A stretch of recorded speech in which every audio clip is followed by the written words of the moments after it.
Hello guys, welcome to my channel. My name is Johnson. Today I'm going to talk about what's happening in China. For those that do not really know what's going on, here is a clip and I'll be back after this. It will be the fourth day today that foreigners, especially blacks, are denied access to services in the city. Now I don't have food. I don't know what to do. And I can't just go to the street. I don't want to sleep outside. Now it's either I choose to have somewhere to sleep or I choose food. We have seen what's happening in China. I mean, from what I can say is Chinese are not your friends.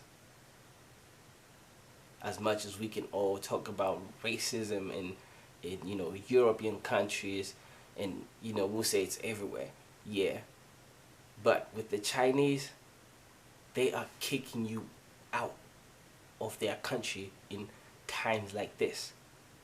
Okay, putting Africans, blacks on the streets.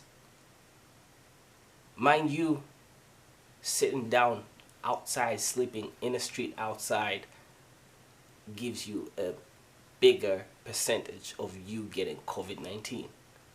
So literally they are killing you indirectly. But at the same time, they are in African countries, a lot of African countries. An example is Zambia in southern part of Africa. The Chinese own 60% of state-owned media. They have a joint corporation where a Chinese company helped the Zambian media, ZMBC, from analog to digital migration. That gave a Chinese-owned company 60% of the shares. So that means the Chinese government owns the Zambian media. So whatever you put out there will be, forced out by the Chinese. There's nothing that you can do about it. They own 60% of what you guys have to say. Okay?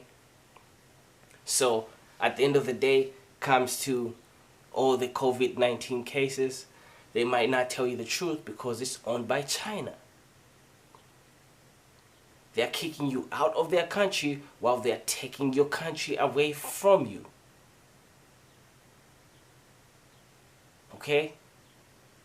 So it's time for Africans and in the diaspora in Africa to stand up. Okay?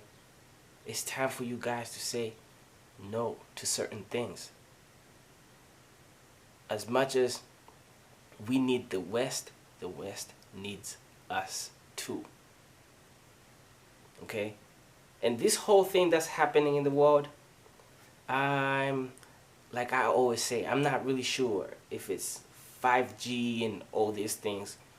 But there is an African proverb that says, when two brothers are fighting, a stranger inherits the problem. So might it be because, two bigger nations are fighting and Africans were inheriting the problem. You know how they want to try the vaccine in Africa, and now they're kicking Africans on the streets so they can go back to their country and take the COVID-19 to their country. I'm not sure about that. What do you guys think about that? Thank you for watching, and don't forget to subscribe. Dada, why? Why, Dada, why? This is business. This is my sweat. I know, but I did